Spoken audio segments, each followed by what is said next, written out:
কিছুক্ষণ আগেই ঘটল যাত্রী বোঝাই ভয়ঙ্কর বাস দুর্ঘটনা।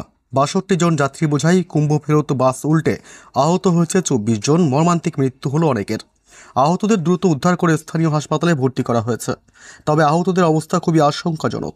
মৃতের সংখ্যা আরও বাড়তে পারে বলেও আশঙ্কা। ব্যাপক চাঞ্চল্য ছড়িয়েছে গোটা এলাকা জুড়ে। তবে কখন, কোথায়, কিভাবে ঘটল এই ভয়ঙ্কর মর্মান্তিক দুর্ঘটনা, এখন কি পরিস্থিতি সেখানকার, এ বিষয়ে সবই বিস্তারিত জানাবো এই খবরে। বিস্তারিত জানতে খবরটি অবশ্যই শেষ পর্যন্ত দেখবেন। আর সবার আগে সবার প্রথম আপনার জেলার লেটেস্ট আপডেটগুলি জানতে আমাদের ইউটিউব চ্যানেলটি সাবস্ক্রাইব করে আমাদের সঙ্গে থাকবেন। এখন দেখে নেওয়া যাক এক নজরে। হুগলির দাঁতপুর থানার সোমসারা এলাকায় ১৯ নম্বর জাতীয় সড়কে একটি যাত্রীবাহী বাস দুর্ঘটনার কবলে পড়েছে। বাসটি কুম্ভমেলা ফেরত পুণ্যার্থীদের নিয়ে উত্তর ২৪ পরগনার গাইঘাটার দিকে যাচ্ছিল। সূত্রের খবর, বাসটিতে মোট ৬২ জন যাত্রী ছিলেন।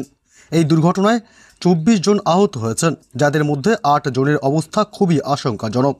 পুলিশ সূত্রে খবর, বাসটি বর্ধমানের দিক থেকে কলকাতার দিকে যাচ্ছিল। দাঁতপুরের সোমসারার কাছে বাসটি নিয়ন্ত্রণ হারিয়ে রাস্তার মাঝে উল্টে যায়।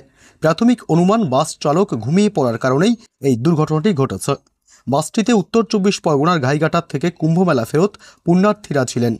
দুর্ঘটনার খবর পেয়ে ঘটনাস্থলে পৌঁছায় হুগলি গ্রামীণ পুলিশ ও স্থানীয় বাসিন্দাদের সহায়তায় আহতদের উদ্ধার করা সম্ভব হয়েছে। সূত্রের খবর, আহতদের প্রথমে ধনিয়াখালী হাসপাতালে নিয়ে যাওয়া হয়েছে। আশঙ্কাজনক অবস্থায় ৮ জনকে কলকাতায় চিকিৎসার জন্য পাঠানো হয়েছে। কিছু আহত যাত্রীকে চুঁচুড়া ইমামবাড়া জেলা হাসপাতালে ভর্তি করানো হয়েছে বলে খবর। বন উন্নয়ন নিগমের চেয়ারম্যান তথা সপ্তগ্রামের বিধায়ক তপন দাশগুপ্ত চুঁচুড়া ইমামবাড়া জেলা হাসপাতালে আহতদের দেখতে যান এবং তাদের সঙ্গে কথা বলেন। হুগলি গ্রামীণ পুলিশের অতিরিক্ত পুলিশ সুপার কল্যাণ সরকার এবং ডিএসপি প্রিয়ব্রত বক্সি ঘটনাস্থলে যান।